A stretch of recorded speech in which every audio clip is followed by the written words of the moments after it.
My husband was just accused of molesting a girl in the elevator. There's only one problem. He hasn't had hands for 5 years. The day I moved into Riverfront Residences, I became public enemy #1 in the entire community. It all started with my neighbor, the influencer Sexy Innocent Yvonne, who had over 1 million followers on TokTik. Right now, she was holding a phone stand right outside my door, crying her eyes out, making people sympathize with her. Chat, I can't take it anymore. I thought there were only good people in this community, but it turns out there's a right animal living here. Yvonne tugged at her collar, which was already as low as it could go, showing off loads of skin and some pretty shocking red marks on her neck. She pointed at my tightly shut door, yelling, "The man who lives in this apartment looks like a nice guy, but half an hour ago he molested me in the elevator. He knew there was no signal in the elevator, so he not only verbally harassed me, he also pinned me to the wall. He used his hand to clamp my mouth shut, and with the other hand he tried to rip my dress. If the elevator door hadn't opened just in time, I would've."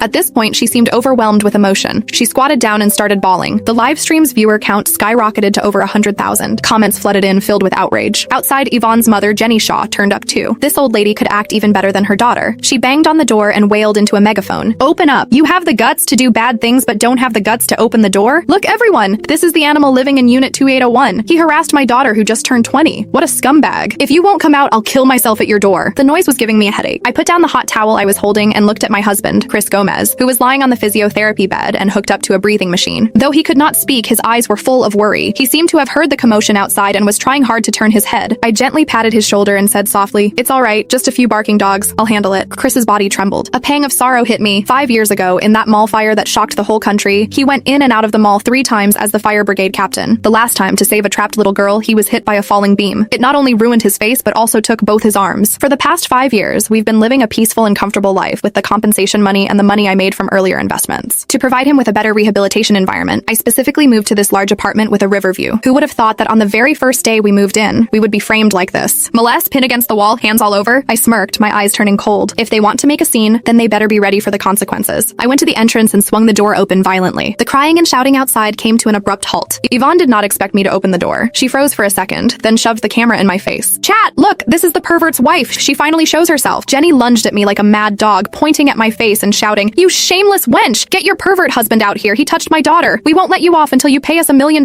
for emotional trauma." Yvonne, sobbing, added, "Girl, you're a woman too. How can you protect your husband after what he did to me? Look at the marks on my neck. They're left by his fingers when he choked me." She stretched out her neck to give the camera a close-up shot. The red swollen finger marks were clearly visible. "Look closely. This is evidence. This is undeniable proof of his wrongdoing." The neighbors pointed and stared, their eyes full of disgust. Seeing the girl's greedy and scheming face, I did not panic. Instead, I could not help but laugh. "Evidence? Finger marks?" I crossed my arms and looked down at the pair of clowns. "Your name's Yvonne, right? You're saying my husband choked you and ripped your clothes with his hands?" Yvonne straightened up and said with unwavering confidence, "That's right. His hands were